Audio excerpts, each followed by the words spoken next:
রাত বাজে 1:45।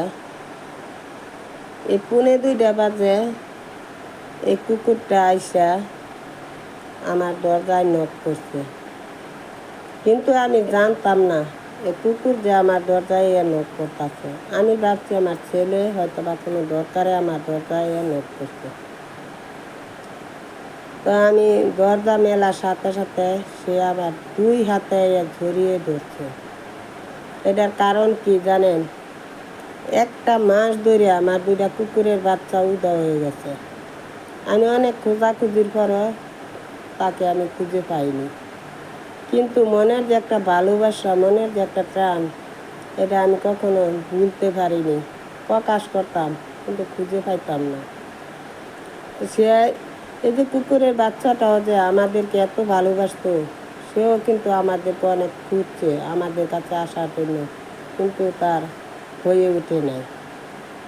আজকে দেখেন 2টা কুকুরের বাচ্চা থেকে 1টা কুকুরের বাচ্চা রাত 1:45 বাজায় আমার দরজায় নক করছে। কতটুক ভালোবাসা থাকলে কত দূর দূরান্ত থেকে ছুটে আসতে পারে এইভাবে খুঁজতে খুঁজতে। আমি বলবো, আপনারা কথাটা সঠিক মনে করেন কিনা আমি জানি না, মানুষের ভালোবাসার থেকে কুকুর, বিড়ালের, গরু, ছাগলের, বোবরা পানি যত আছে তাদের ভালোবাসা যে একটা, এটা হচ্ছে সবচেয়ে খাঁটি। তাদের ভালোবাসার কোনোদিন খাস থাকে না, এটা আমি বাস্তব প্রমাণ পাইলাম। আগেও আমি 2টা বিড়াল ছানা পালতাম।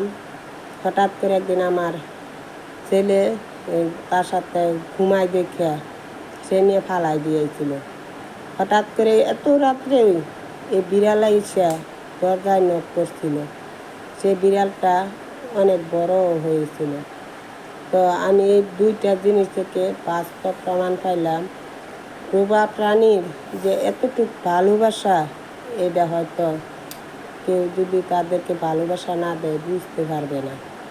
তাদের ভালোবাসার কোনো খাস থাকে না, তাদের ভালোবাসার কোনো ছল চাতুরি, কোনো গাদ্দারি থাকে না। তাদের ভালোবাসা হলো খাঁটি, সোনার চেয়েও খাঁটি তাদের ভালোবাসা।